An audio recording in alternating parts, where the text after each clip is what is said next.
Assalamualaikum warahmatullahi wabarakatuh. Jumpa lagi dengan saya, Dimas Sadiman, penggerak literasi.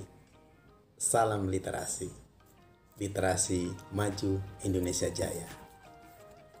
Saya menulis sebuah buku, 12 jam bisa menulis buku. Buku ini saya tulis pada tahun 2017 silam dan diterbitkan tahun 2018. Sudah ribuan eksemplar terjual. Ada beberapa hal yang saya sampaikan di dalam buku ini terkait dengan bagaimana kita menulis. Menulis sebenarnya bisa dimulai kapan saja, di mana saja, tidak perlu menunggu sebuah momen. Karena menulis merupakan pekerjaan yang bebas. Satu-satunya pekerjaan yang tidak memenuhi syarat apapun, tidak perlu syarat apapun maksud saya, adalah sebagai penulis. Anda tamatan SD bisa menulis, tamatan SMP bisa menulis, tamatan SMA bisa menulis, S1 bisa menulis, S2 bisa menulis, S3 bisa menulis, profesor juga bisa menulis. Tidak berpendidikan juga bisa menulis. Yang profesor tidak menulis juga banyak, yang doktor tidak menulis juga banyak. Yang SMA menulis juga banyak. Saya berikan contoh. Anda mungkin telah atau pernah setidaknya mendengar tentang Harry Potter. Sebuah novel yang fenomenal, di mana ditulis seorang ibu yang single parent secara tidak sengaja. Dia menulis itu dalam perjalanan karena sebuah kereta terlambat. Kemudian dia menulis, mengajukan berkali-kali pada penerbit dan ditolak. Ternyata ada sebuah penerbit yang tertarik dan fiksi ilmiah ini kemudian meledak dan menjadikan kehidupan penulisnya berubah. Itulah menulis. Kadang-kadang momennya tidak bisa kita duga. Ada beberapa hal yang perlu kita jadikan acuan di dalam kita menulis sehingga karya kita akan dengan mudah dilahirkan. Tentu, sebagai seorang penulis kita harus menguasai yang pertama, menentukan bagaimana tahap awal sebuah penulisan. Semua pasti mengajarkan yang pertama adalah ide. Tapi sebelum saya bicara tentang ide, saya akan membicarakan tentang bagaimana sebuah buku itu, bagaimana konstruksinya dan sebagainya. Secara umum, buku ini ya ada 3 bagian. Yang pertama adalah bagian awal buku. Bagian awal buku ini terdiri dari cover, kemudian ada halaman ini, halaman penuh. Kemudian di belakangnya ada hak cipta. Di situ terdapat identitas, judul bukunya, kemudian nama penulisnya, editor, alamat editor, maksud saya alamat penerbit, kemudian berbagai macam terkait dengan identitas buku ini, ukurannya, halamannya, dan sebagainya. Kemudian selanjutnya adalah kata pengantar atau prakata. Kata pengantar ini adalah biasanya dibuat oleh penerbit atau orang yang lebih senior atau atasannya atau orang yang punya pengaruh. Jadi tugasnya adalah mengantarkan. Kalau prakata ini ditulis oleh penulis sendiri. Jadi penulis menuliskannya bagaimana keunggulan buku ini, kemudian bagaimana cara menggunakannya, kemudian poin-poin apa yang penting dalam buku ini. Kemudian yang berikutnya adalah mungkin ada petunjuk bagaimana penggunaan buku, kemudian yang terakhir adalah daftar isi. Atau kalau dilengkapi dengan daftar tabel, daftar gambar, dan ini sebagai pelengkap. Ini adalah bagian awal atau pembuka sebuah buku. Kemudian di bagian tengah tentu adalah bagian isi, merupakan bagian kedua. Ini merupakan bagian inti dari sebuah buku, bagian yang kedua. Bagaimana isinya? Ini tergantung dari kita, para penulisnya. Kemudian, di bagian penyudah atau bagian akhir sebuah buku, ini biasanya terdapat daftar pustaka. Daftar pustaka, kemudian yang disusun sesuai dengan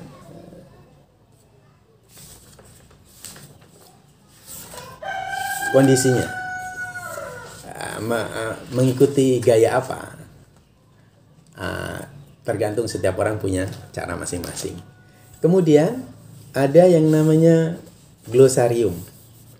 Glosarium ini merupakan daftar istilah yang penting yang digunakan di dalam buku itu. Setelah glosarium, biasanya juga ada indeks. Indeks itu merupakan kata-kata penting beserta dengan halamannya. Indeks. Jadi, semua kata-kata penting mau kita lihat di halaman berapa kata yang digunakan di dalam indeks itu. Mulai susunan indeks dan glosarium itu mulai dari A sampai Z. Kemudian, ada juga bagian berikutnya dari buku itu kalau memang ada lampiran. Kemudian di dalam standar perbukuan nasional, buku-buku sekarang harus dilengkapi dengan identitas dari yang pertama penulisnya. Di situ dituliskan secara lengkap. Kemudian setelah identitas penulis, sebagai contoh kalau misalkan di sini ada 2 orang penulis, maka ada 2 juga. Kemudian identitas dari editor. Ingat bahwa editor ini sangat penting di dalam sebuah buku. Kehebatan tampilan sebuah buku ini salah satunya adalah berkat jasa dari editor. Kemudian bisa juga ditampilkan orang yang mereview buku ini. Biasanya mereka yang berasal dari perguruan tinggi. Kemudian apalagi? Alamat atau identitas dari penerbit. Ini untuk menjamin bahwa buku ini memang bisa dipertanggungjawabkan apabila terjadi permasalahan, maka bisa mengontak orang-orang yang terkait dengan buku itu. Kemudian di bagian paling belakang, ini ada sampul paling belakang atau cover belakang. Pada cover belakang ini yang bagian atas dia ada nama judul tren buku itulah. Kemudian di sini ada sinopsisnya dilengkapi dengan gambar. Dalam buku yang baru sesuai dengan Undang-Undang Perbukuan, maka di bagian belakang ini tidak ada identitas atau gambar dari penulisnya, meskipun masih banyak yang menggunakan.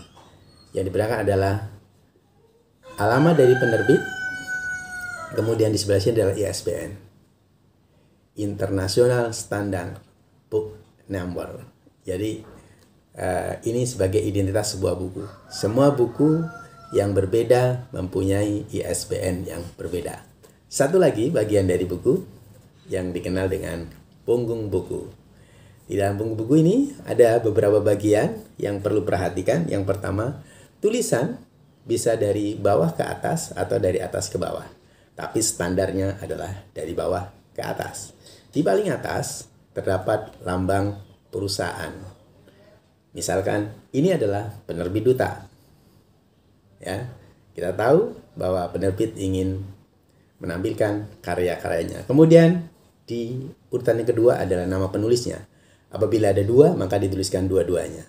Kemudian di sini ada judulnya dan subjudul. Sebagai contoh ini, buku siswa ilmu pengetahuan alam untuk kelas 7 sekolah menengah pertama dan madrasah sanawiyah. Kemudian di bagian paling terakhir, tren bagian dari buku itu. Kebetulan ini namanya ada ekspor. Jadi itu, ingat bagian luar kulit buku ini saja terdiri dari 3 bagian. Yang pertama adalah cover depan, punggung buku, dan cover belakang. Selanjutkan lagi, masih terkait dengan buku ini, mengenai ukuran dari buku. Buku ini ada beberapa ukuran. Biasanya kalau di sekolah-sekolah dasar SD, ya cenderung menggunakan ukuran buku yang lebih besar seperti ini. Biasanya adalah ukuran A4. Ya, kita pakai saja ukuran yang ada di dalam komputer, A4. Untuk sekolah dasar dan TK. Kalau dia udah SMP dan SMA, biasanya menggunakan ukuran yang lebih kecil sedikit, dikenal dengan nama B5. Ya, B5. B5 itu kalau kita bandingkan antara A4, dia sedikit lebih kecil. Kita lihat. Jadi itu ukuran dari B5. Kemudian ada lagi buku yang lebih kecil lagi. Biasanya buku referensi seperti buku ini, ya. Ini namanya adalah ukuran A5. Nah, A5.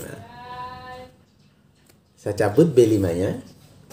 A5 ini separuh daripada ukuran, maksud saya A5 ini separuh dari ukuran A4. Jadi kalau A4 dibagi 2, maka menjadi A5. Maka buku ini menjadi sangat kecil, enak dibawa, dan sangat mengasihkan. Untuk novel, buku referensi ini sangat cocok. Ya, itulah beberapa yang perlu Anda lakukan di dalam pembuatan sebuah buku. Yang pertama, Anda tentukan dulu ukurannya. Ukurannya ada A4, kemudian ada B5, kemudian ada A5. Lihat dulu untuk siapa buku itu akan ditulis. Kemudian nanti akan kita lanjutkan dengan membuka dokumen, dengan membuat format ukuran dari kertas itu. Ya sesuai dengan yang tadi, apakah mau A4, apakah mau B5, ataukah mau A5. Selanjutnya adalah mengatur margin. Margin untuk buku biasanya yang paling ideal adalah 2 cm.